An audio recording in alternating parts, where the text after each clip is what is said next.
I have 5 years working as a night security guard at an office complex in downtown Denver. It's a massive glass and concrete structure, 32 stories high, and at night, it transforms into a veritable labyrinth of empty corridors and oppressive silence. My shift begins at 10 in the evening and ends at 6 in the morning. Usually, it's the dullest job in the world. I sit at my post, stare at the monitors, and occasionally make my rounds. But what happened last Tuesday made me seriously consider quitting. The night began in an entirely mundane fashion. I arrived 10 minutes before my shift, nodded to the guy I was relieving, who was already yawning his head off, and took my place at the console. Outside, a fine, nasty drizzle was falling, typical for Colorado this time of year. The city lights beyond the lobby's panoramic glass window seemed blurred and distant. I checked the log, nothing unusual. A couple of food deliveries at 8, and the last employee from marketing left at 9:45. The building was officially dead. For the first couple of hours, I just drank coffee and scrolled through the news. The building has a modern ventilation system that makes a barely audible, low-frequency hum. You get used to it within a week, and it becomes part of the silence. But sometimes, when the wind picks up, the building starts to sing. The steel structures vibrate slightly, creating strange, wailing sounds in the empty elevator shafts. I'd always attributed any weird noises to that. Around midnight, I set off on my first round. It's standard procedure: check the fire exits, make sure the server rooms are locked, and simply show a presence. I love this time. The building feels different. The open-plan offices contain hundreds of empty chairs, and monitors glow in the darkness with blue indicator lights, like the eyes of sleeping creatures. I walked through the lobby, checked the magnetic locks on the main doors, and took the freight elevator up to the top floors. Returning to my post at 1, I felt a strange fatigue. Coffee wasn't helping anymore. I leaned back in my chair and started methodically switching through the cameras. Monitor number 12 was showing Sector B on the 14th floor. This is the territory of a large law firm, Miller & Associates. They occupy the entire floor, and their sector is always locked with extra electronic deadbolts. I peered closer at the screen. At the far end of the corridor, right under one of the lamps which, for some reason, had begun flashing intermittently, I noticed a smudge. At first, I thought it was a reflection or dirt on the lens. I wiped the monitor with my sleeve, but the smudge didn't disappear. It was a figure. A woman. She was standing absolutely motionless, her back to the camera. She was wearing a long evening gown of a dark navy, almost black, color. The fabric seemed heavy, velvety.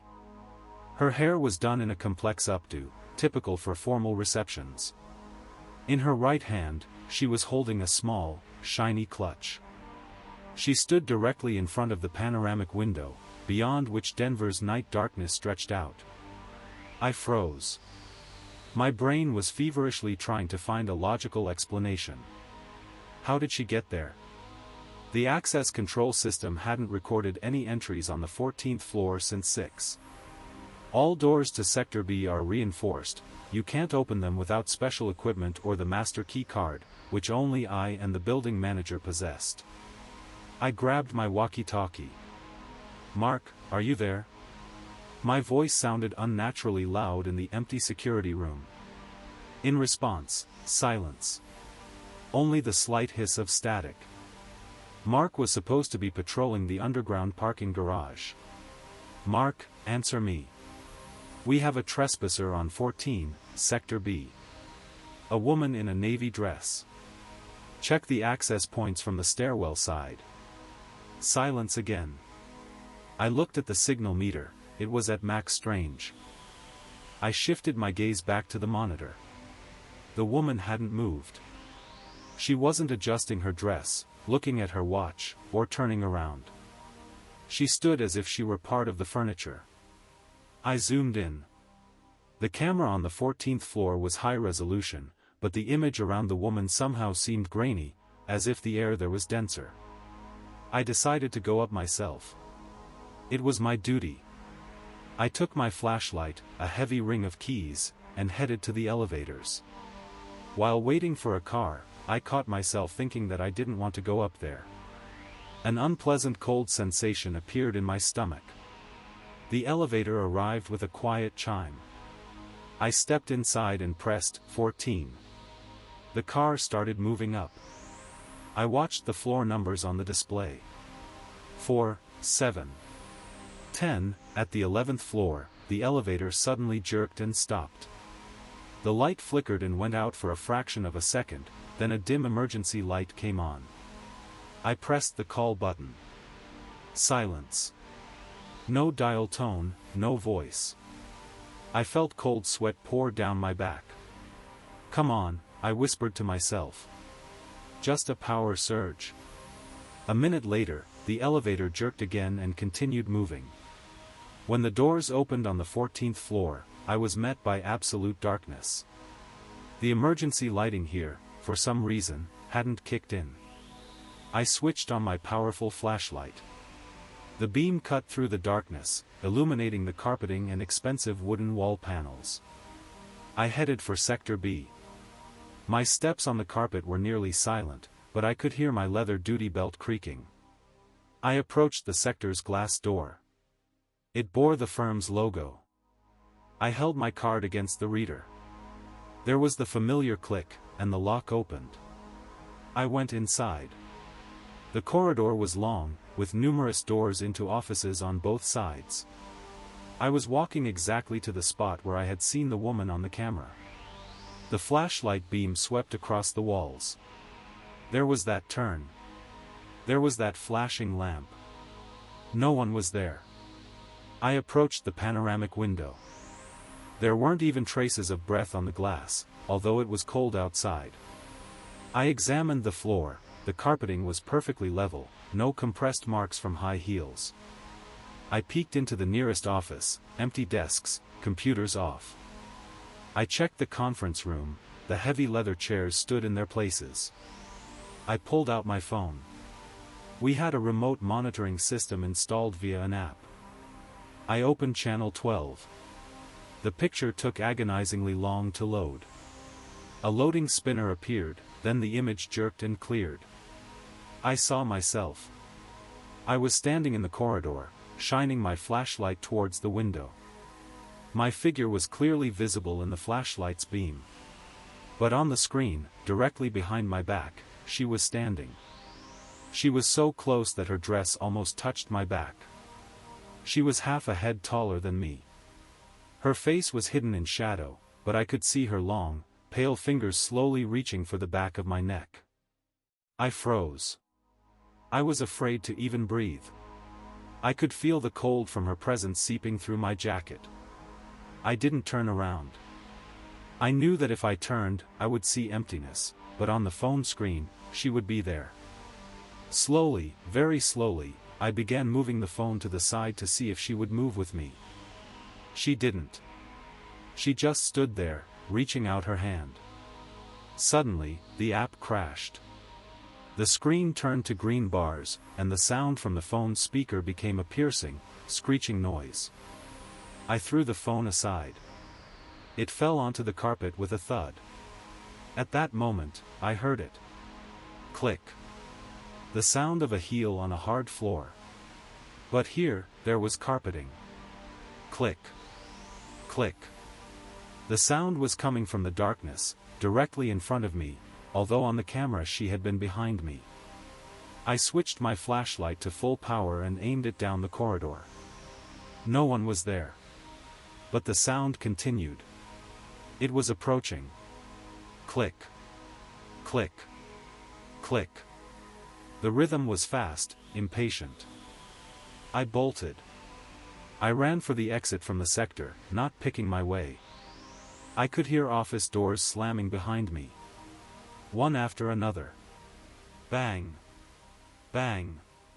Bang. As if someone invisible were running after me, flinging every door open on their way. I burst out into the elevator lobby and started frantically smashing the call button. The elevator was on the 11th floor. The numbers on the display changed with agonizing slowness. 11, 12, 13. I looked back. The door to Sector B, which I had left open, was slowly closing. A pale hand in a navy sleeve emerged from behind it and gently pulled the handle towards itself. The elevator arrived. I flew inside and pressed 1. The doors began to close. In the final second, when only a narrow gap remained, I saw her. She was standing in the lobby, directly in front of the elevator. Now I saw her face. She had no eyes. Only smooth, pale skin stretched over the eye sockets. And she was smiling. The smile was too wide, revealing unnaturally small, sharp teeth. I collapsed to the floor of the elevator. The car raced down. When I walked into the lobby, I saw Mark. He was sitting at the post, quietly drinking tea. "Hey, why are you so pale?" he asked, looking at me. "And where's your phone? Didn't you hear me on the radio?" I asked, gasping. "The radio was silent all night. I actually thought you might have dozed off up there." I didn't bother explaining anything to him. I just sat next to him and stayed that way until morning. When the morning shift arrived, I went to the locker room. Taking off my jacket, I smelled a strange odor. It was the scent of very old, withered roses and formalin. And on the collar of my jacket, I found a long, thin thread of dark navy velvet. I checked the archive recordings. There was nothing on them. No woman, no slamming doors. Just me, running down an empty corridor with mad eyes. But I know what I saw.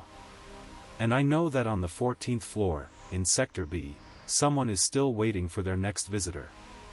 Before moving on to the next story, I would be very grateful if you would write in the comments where you are listening from and what time it is there right now. I'm truly interested to see how far these stories travel. It also helps the channel grow because it shows YouTube that videos like this are worth recommending.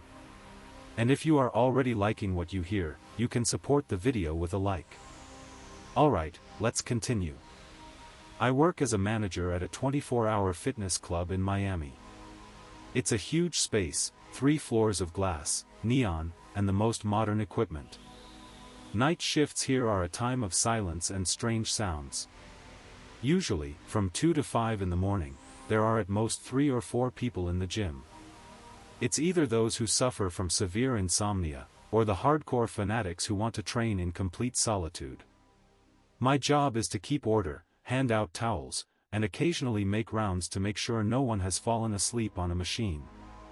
On the night I want to tell you about, there was absolutely no one in the gym. The last client, a guy named Alex who always arrives at 1, left unusually early, around 2:15. He looked rather twitchy. Handing in his key, he said, "Listen, check the AC in the free weights area. There's some kind of strange draft. And the smell, like someone dragged rotten meat in there." I promised to check. I was sitting at the front desk, filling out duty schedules for next week. There's always background music playing in the club, lighthouse or chill out. It's not loud, but in the empty gym, the echo carries it everywhere. Around 3 in the morning, I heard a sound. It was a clang. A heavy, metallic sound. That's how a barbell sounds when it's dropped forcefully onto the racks. I lifted my head from the papers. The sound was coming from the 2nd floor, from the free weights area. I looked at the monitors. The cameras were showing emptiness. All the machines were motionless, the weight plates lying in stacks. I decided that maybe one of the cleaners had dropped a mop or something like that. But a minute later, the sound repeated. This time, it was a rhythmic creak. That's how the leather seat of a leg press machine creaks when someone is performing the exercise with heavy weight. Creak, pause, creak. I got up and went to the stairs. It was cool in the club, but when I ascended to the 2nd floor, the temperature dropped a few more degrees. I caught that very smell Alex had talked about. It wasn't rotten meat. It was the smell of old sweat mixed with something chemical, similar to the smell in a morgue. I walked into the free weights area. The lights here were dimmed, only the courtesy lamps were working. I looked around. Everything was in its place. But one of the benches for the bench press caught my attention. The barbell bar, which usually rests on the racks, was slowly rising upwards. There were no plates on it. Just the empty 20-kilogram bar. It rose to the full height of extended arms, froze for a second, and then smoothly, controllably descended down. I distinctly saw the leather upholstery of the bench compress under an invisible body. It wasn't a draft. It wasn't a glitch. Someone, or something, was doing the bench press. I froze behind a column, afraid to move. The bar continued to move. One time. Second time. Third. On the 10th repetition, I heard an exhale. It wasn't a human exhale. It was the sound of air escaping from an old, leaky bellows. A rasping, whistling sound. The bar returned to the racks with a crash. Silence fell over the gym. I was already planning to turn around and run down, when I suddenly heard another sound. Thump. Thump. Thump. It was a treadmill. One of those that stand in a row in front of the panoramic window. I slowly peeked out from behind the column. The outermost treadmill in the row was working. The belt was rotating at an enormous speed. I saw how it compressed under heavy, invisible steps. The heart rate sensor on the treadmill's panel was flashing red. The numbers on the display were racing, 14 kilometers per hour. 16 kilometers per hour. 18 kilometers per hour. It was a sprint. I walked closer, as if in a trance. I saw wet palm prints appearing on the treadmill's handrails. They were huge, much larger than human ones. And they were sticky, grayish-colored. From the treadmill speaker, which usually outputs system sounds, a roar emerged. A low, vibrating roar that made my ears feel plugged. I bolted for the gym's main control panel, which was at the end of the corridor. I wanted to turn off the power for the entire floor. My hands were shaking, and I just couldn't get the key into the lock of the electrical panel. At that moment, I heard steps behind my back. These weren't the steps of a person in sneakers. It was the sound of bare feet on the rubber flooring. Slap. Slap. Slap. Heavy, wet steps. I turned around. 5 meters away from me stood the creature. It was huge, about 8.5 feet tall. Its skin was gray and pulled tight over hypertrophied muscles. It had no face, only a huge, toothy mouth that constantly opened and closed, secreting thick, foul-smelling saliva. It was dressed in shreds of a sports uniform that seemed to be grown into its flesh. It didn't attack me. It simply stared, if you can say that about a creature without eyes. It lifted a hand and pointed at the dumbbell rack. "Your turn," it rasped. Its voice sounded as if it had broken tiles in its throat. I didn't wait around. I jumped for the stairs, skipping 5 steps at a time. I flew into the lobby, grabbed my jacket, and bolted outside. I ran all the way to the parking lot, jumped into my car, and locked the doors. My heart was pounding so hard it felt like it was about to break my ribs. I sat in the car until dawn. When the day manager arrived, I went inside with him. We went up to the 2nd floor. Everything was quiet. No creatures, no running treadmills. But on the bench for the bench press, I saw something. A towel was lying there. An old, yellow towel with the club's logo that hadn't been used for about 15 years. It was completely soaked in that same gray, foul-smelling liquid. And on it lay a note, written in cramped handwriting on the back of a registration form: "Missed the workout. You'll make it up tomorrow." The general manager checked the cameras. The video showed me standing behind the column, staring into emptiness, and then running away in terror. No monster, no barbell. Just me and an empty gym. But I know what I saw. And I know that at 3 in the morning in our club, training are those who have long since stopped needing to watch their figure. I quit that same day. Now I train only at home, in the garage, with the bright light on. And every time I hear the creak of a machine or the clang of metal, I freeze, afraid to hear a raspy, "Your turn." I've been working as a cleaning woman at an elementary school in a Chicago suburb for over 10 years now. This school is old, made of brick, with high ceilings and squeaky wooden floors in the old wing. At night, it's always unsettling here. Shadows from the trees outside the windows lay upon the classroom walls, turning into bizarre monsters. But I got used to it. The silence helps me concentrate on my work. My shift ends at 5 in the morning, and usually, it's the quietest time. But that night in February changed everything. It was about 4:30. A blizzard was raging outside, snow was hitting the windows forcefully, creating a constant, alarming noise. I was finishing cleaning the corridor for the early elementary grades. This is a long, straight corridor with bright cubbies for clothes. I was pushing my cart in front of me when I heard it. Laughter. It was children's laughter, resonant and clear. It was coming from the end of the corridor, where the first-grade classrooms were located. I stopped. There couldn't be children in the school. Parents don't drop them off before 7:30. "Hey! Who's there?" I shouted. My voice echoed in the empty space. The laughter repeated. This time, it sounded as if the child was standing right around the corner. And then came the sound of running feet. Small, fast steps on the linoleum. Patter, patter, patter, patter.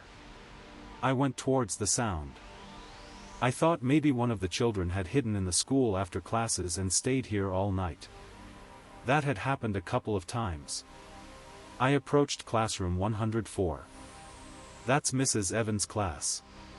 The door was ajar, although I distinctly remembered locking it with my key half an hour ago. I pushed the door. "Honey, come out. You're not allowed to be here. Your parents must be going crazy." It was dark in the classroom.